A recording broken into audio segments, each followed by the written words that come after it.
Bonjour à toutes et à tous et bienvenue sur les news de Noon. Aujourd'hui, je vais débriefer le match Real Leipzig à Bernabeu, un match ennuyeux en vrai, parce que tellement il y a eu peu d'occasions pour le Real Madrid, où ça a été vraiment tactique, mais je sais même pas quoi dire, comment débriefer ce match-là, à part que c'est vrai qu'on n'a pas eu Militao, les joueurs n'ont pas été à leur 100%, hein, parce qu'au niveau des passes, au niveau des contrôles, ça manquait de justesse. Ça manquait de justesse, ça manquait de. On loupait beaucoup de choses. Et ces petites choses, bah, ça faisait la différence en fait. Sur les autres matchs, je voyais pas ça. Je voyais une justesse technique, une aisance, des passes, un contrôle et tout. Et là, il n'y a vraiment pas eu ça. Leipzig a réussi à mettre des occasions. Ils ont failli marquer un but. Il a failli avoir un penalty sur Nkunku qui n'a pas été sifflé. Pour moi, ça peut se siffler. Carvajal le retient un peu avec le maillot.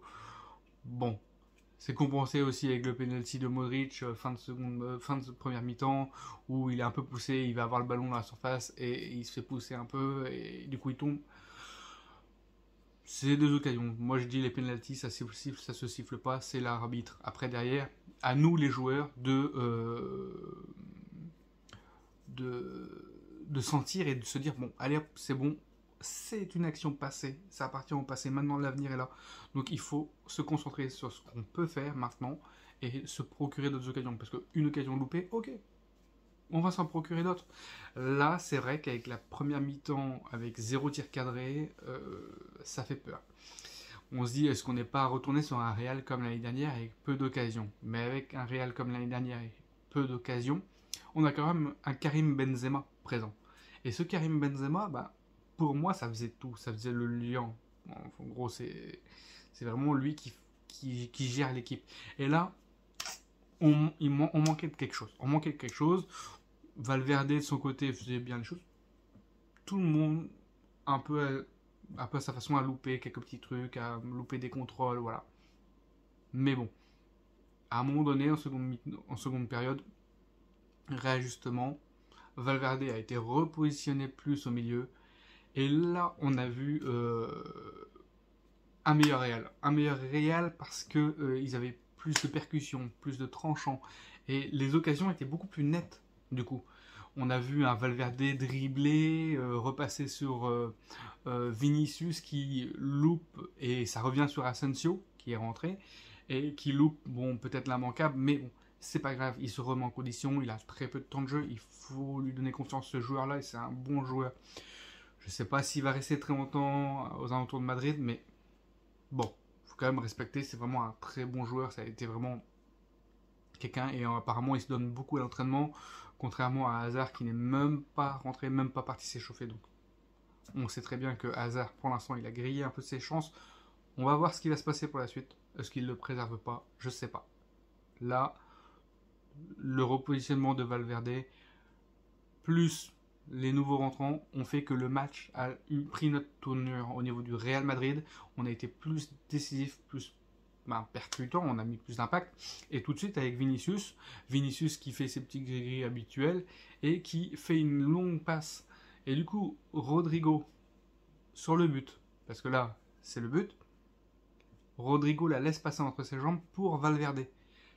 Le fait de la laisser passer entre ses jambes, c'est limite là le petit mouvement qui fait que, en fait, Valverde est dans un fauteuil. Le fait de laisser ça, c'est limite une passe décisive, en fait, à Valverde, parce que c'est vraiment, ça surprend aussi la défense. Et du coup, Valverde a plus de temps de contrôler et de l'ajuster. Et ça rentre dedans. Ses buts, Valverde, magnifique. Magnifique joueur, ce joueur-là, c'est un indispensable. Quand on sait apparemment qu'il il y aurait eu une offre à 100 millions, je crois, d'euros, que le Real a refusé, oui, c'est vrai. C'est un intouchable pour le Real, c'est un joueur d'avenir, c'est un joueur qui fait du bien, c'est un joueur quand il est bien positionné et bien entouré, c'est vrai qu'il percute, il se donne, il compte pas ses retours défensifs et tout. Euh, Suite à ça, c'est vrai que Asensio, sur un corner de Kroos, la reprend magnifiquement de loin et la place pour le 2-0. Donc c'est un match vraiment bizarre.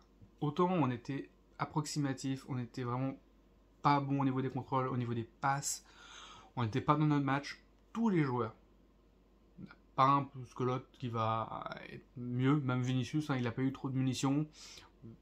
On n'a pas été trop dedans. À partir du moment où on a marqué, où Valverde a été mieux replacé, on a vu une évolution sur le match. Pas transcendant, mais une bonne évolution. Maintenant, Leipzig a eu quand même des occasions et aurait pu nous tuer bien avant. Maintenant, avec les équipes contre le Real, c'est que ils vont toujours, comme disaient les commentateurs, regretter leurs occasions loupées. Parce que c'est vrai que si tu en plantes un ou deux, le Real, c'est pas pareil le match. On fait pas les mêmes changements, voilà. Donc là, pour le Real, pour l'instant, ça sourit, c'est bien. Les points, il vaut mieux les gagner parce que après, pour être plus dans un fauteuil, pour faire tourner.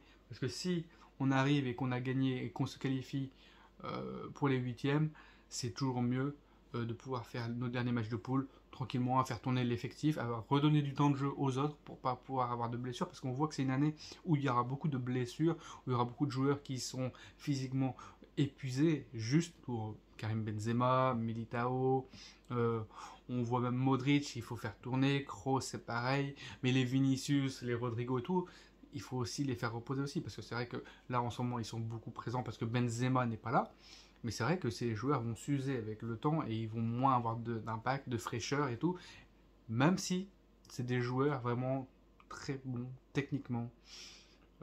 Rodrigo qui a d'ailleurs été préféré à Hazard, parce que Hazard c'est vrai qu'il a cramé un peu ses jokers là en ce moment. Je sais pas, ils ont fait rentrer Mariano à la fin de match, donc Mariano, très bonne surprise, c'est vrai que c'est un bon joueur normalement. Euh, Pas vu beaucoup, mais ouais. En général, quand il rentre, il apporte quand même. Il fait des petites entrées, mais voilà. Après, c'est encore des joueurs qui passent derrière. Voilà. Quand tu vois Rodrigo, quand tu vois. C'est vrai que Hazard, ça serait bien de l'avoir en forme, mais même pas en forme. Peut-être, je pense que il est quand même bien. Il fait quand même de bonnes passes, mais est-ce que ça vaut ce prix-là? Si on met Hazard par rapport au prix qu'on a payé et par rapport à ce qu'on espérait, un Hazard de Chelsea.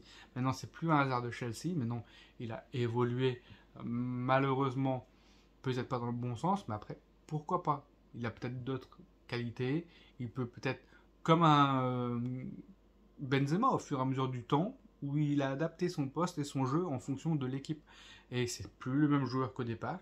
Donc Hazard, il faut qu'on se fasse une idée, c'est plus le même joueur qu'à Chelsea, c'est plus le même joueur dynamique et tout. Il aura des phases où il sera percutant, vraiment très bon, mais c'est plus un joueur qui a pris la bouteille, a pris l'âge et qui maintenant ne pourra plus faire les mêmes efforts sur la durée, sur un match.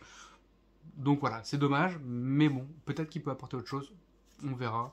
De toute façon, au cours de la saison, on aura besoin de lui à 100%, de ses capacités. Maintenant, pour faire tourner aussi l'effectif, parce que c'est vrai que faire tourner l'effectif, c'est toujours bon, c'est toujours bien, sans forcément prendre une défaite derrière, et toujours en étant efficace pour les passes et puis pour marquer. Parce que en Ligue des Champions, on a gagné 3-0, 2-0, donc c'est pas mal, c'est vraiment très bien. On marque des buts, on n'en prend pas. Donc pour l'instant, c'est vraiment très bien. C'est vraiment même si ça passe juste, vraiment, c'est vrai que c'est bien pour le Real Madrid de se rassurer, de se dire, bon, la défense est solide. C'est vrai que Carvajal a été vraiment très bon sur ce match. Même si il a manqué certains petits détails. De temps en temps, c'est pareil avec Rudiger. Il se loupe sur une phase, il loupe son contrôle, il perd le ballon, il se fait dépasser par le défenseur. Et après, ils arrivent à revenir, à avoir ce petit coup en plus pour pouvoir revenir, ou cette intelligence de jeu pour regarder où va se positionner l'adversaire et pouvoir prendre le dessus derrière grâce à leur vision et leur façon de jouer aussi. Et du coup, rattraper leurs erreurs un peu. Donc, c'est vrai que notre défense a été beaucoup mise à contribution. Ça, c'est le point fort, c'est qu'on n'a pas pris de but. Et que la défense était toujours là, bien. Carvajal pour contrer, Rudiger. Mais c'est vrai que c'est ça, il faut de ça, il faut de ça. Bon, après, moi, j'aime plus les matchs où on arrive à faire quelque chose, à produire quelque chose en attaque. Ça ne sera pas le cas contre toutes les équipes. Maintenant, j'ai vu moins de maîtrise du Real en ce moment par rapport aux autres matchs. place ça par rapport aux autres matchs du début de saison, où je voyais un Real qui maîtrisait, un Real qui assurait et qui rassurait aussi. Le fait de voir une maîtrise, des passes, des gestes techniques plutôt convaincantes, plutôt pertinentes. Là, on a vu des choses un peu moins réussies et ça faisait peur sur ce match parce que se dire que si tu réussis moins, bah, la confiance elle dégringole, et savoir que l'équipe en face, bah, ils peuvent te mettre un but n'importe quand, ça fait un peu peur, sachant que si on prenait le but et qu'on perdait le match, bah, ça relançait vraiment tout le groupe. Donc là, c'est bien, on assure, c'est tranquille, c'est bien. Voilà. Tchou